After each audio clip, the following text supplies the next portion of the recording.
জনাব তারেক রহমানের জন্য যারা যারা বলছে না যে আসে না কেন ব্যঙ্গ করতে কথা বলছে, আমি বলবো এটা মায়ের চেয়ে মাসির দরদ বেশি।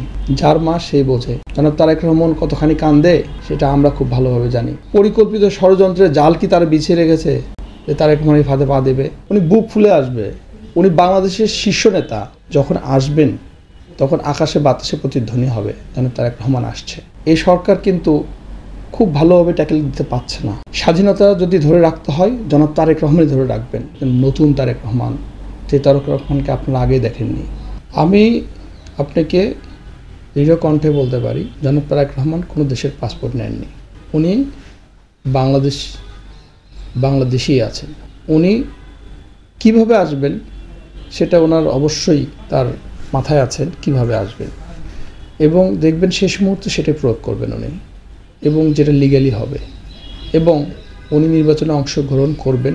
উনি কিন্তু পাসপোর্টও পাইতে পারে, সিস্টেম আছে। কারণ পৃথিবীর ওয়ার্ল্ডের বিভিন্ন দেশে কিন্তু পাসপোর্ট ছাপা হয় বা পাসপোর্ট এখান থেকে প্রিন্ট হয়ে যায়।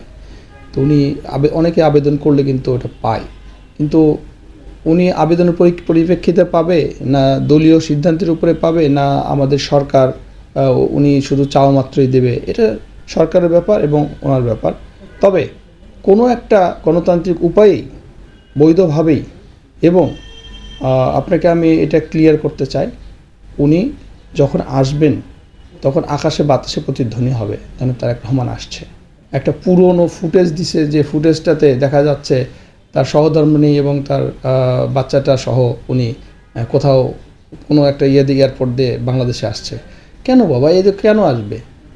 উনি কি আন্ডারগ্রাউন্ড দল করে যে লুকে ছাপে আসবে? উনি বুক ফুলে আসবে। উনি বাংলাদেশের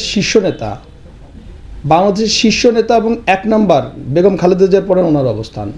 আপনি যদি সামনে তাকান, গণতান্ত্রিক যদি কোনো নেতা কোনো থাকে, তাহলে জনাব তারেক রহমানই আছেন, যে বাংলাদেশের স্বাধীনতা সার্বভৌমত্ব ধরে রাখার প্রতীক।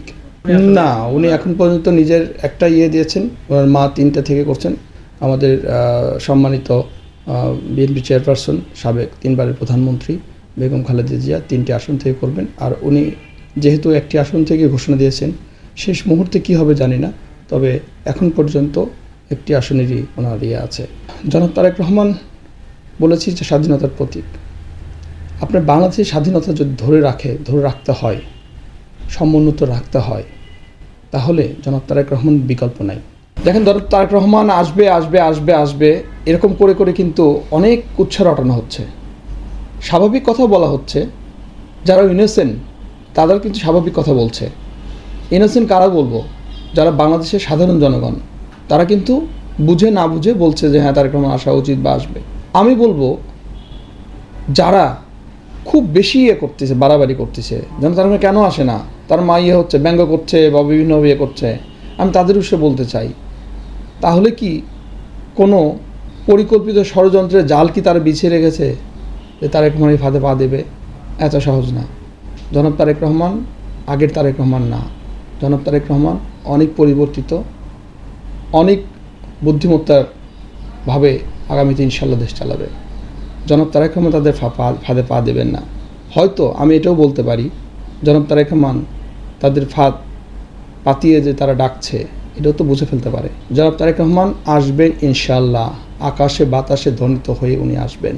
এবং জনাব তারেক রহমান যেদিন বাংলাদেশের মাটিতে পা রাখবেন, বাংলাদেশ পরিবর্তন হবে, এবং বাংলাদেশে যদি চালানোর সুযোগ পায় জনাব তারেক রহমান, তখন দেখবেন একজন নতুন তারেক রহমান, যে তারেক রহমানকে আপনারা আগে দেখেননি। আর জনাব তারেক রহমান ষড়যন্ত্র সব বোঝে। জনাব তারেক রহমান আগে যে ছিলেন ওইটা আশা যেন শত্রুরা না করে। জনাব তারেক রহমান একমাত্র ব্যক্তি যে বাংলাদেশের আগামী স্বাধীনতা ধরে রাখবে, সার্বভৌমত্ব ধরে রাখবে। স্বাধীনতা যদি ধরে রাখতে হয় জনাব তারেক রহমানই ধরে রাখবেন। বেগম খালেদা জিয়াকে পরপর কয়েকবার কিন্তু বিভিন্নভাবে নির্যাতন করা হয়েছে, জেলে পোড়ানো হয়েছে। উনি কিন্তু একবার না, দুইবার না, 3বার জেলে গিয়েছে, এবং এরশাদের সময় গিয়েছে, এবং আপনার পরপর আপনার অগণতান্ত্রিক সরকার এসেছিল 111 সরকার, তখন গিয়েছে। আবার কিন্তু স্বৈরাচার হাসিনা সরকারের সময় গিয়েছে। উনি জেলে বরণ করে নিয়েছে, তাও বিদেশ যাননি, তাও এই বাংলাদেশের মাটি ও মানুষকে ছেড়ে যাননি।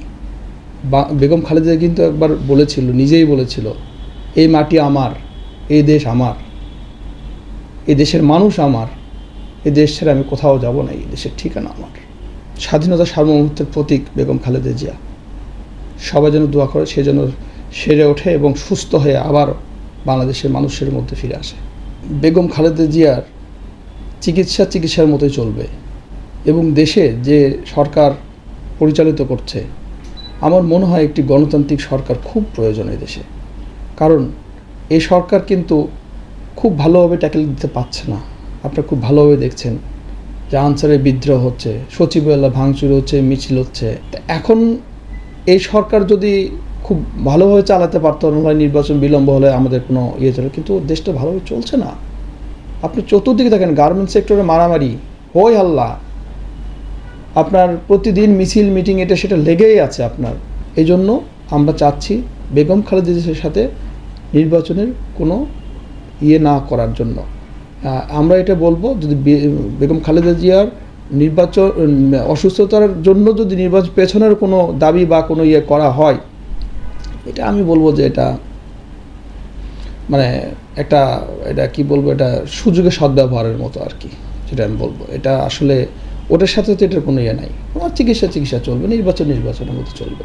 জনাব তারেক রহমানের জন্য যারা বলছে না যে আসে না কেন, ব্যঙ্গত্ব কথা বলছে, আমি বলবো এটা মায়ের চেয়ে মাসির দরদ বেশি। যার মা সে বোঝে, যার মায়া তার কাছেই। জনাব তারেক রহমান কতখানি কাঁদে সেটা আমরা খুব ভালোভাবে জানি। আমরা তার সাথে থাকি, সাথে তার পথ চালাম অনেক দিনের। আমি বলবো জনাব তারেক রহমান মন কতখানি কাঁদে, এগুলো ব্যঙ্গাত্ম করে কথা বললেই জনাব তারেক রহমান সাড়া দেবে না। জনাব তারেক রহমান যেটা সঠিক সেটাই করবেন, ওনাকে সার্বিক চিন্তা ভাবনা করে আসতে হবে, ঠিক আছে? আগে জনাব তারেক রহমান একাই ঘুরতো, কোনো সিকিউরিটি ছিল না, মা প্রধানমন্ত্রী, অথচ সে একা ঘুরতো, কোনো পুলিশ একটা আনসারও ছিল না তার সাথে। কিন্তু ওই তারেক রহমান ওই সময় আর এই তারেক রহমান এই সময় এক না।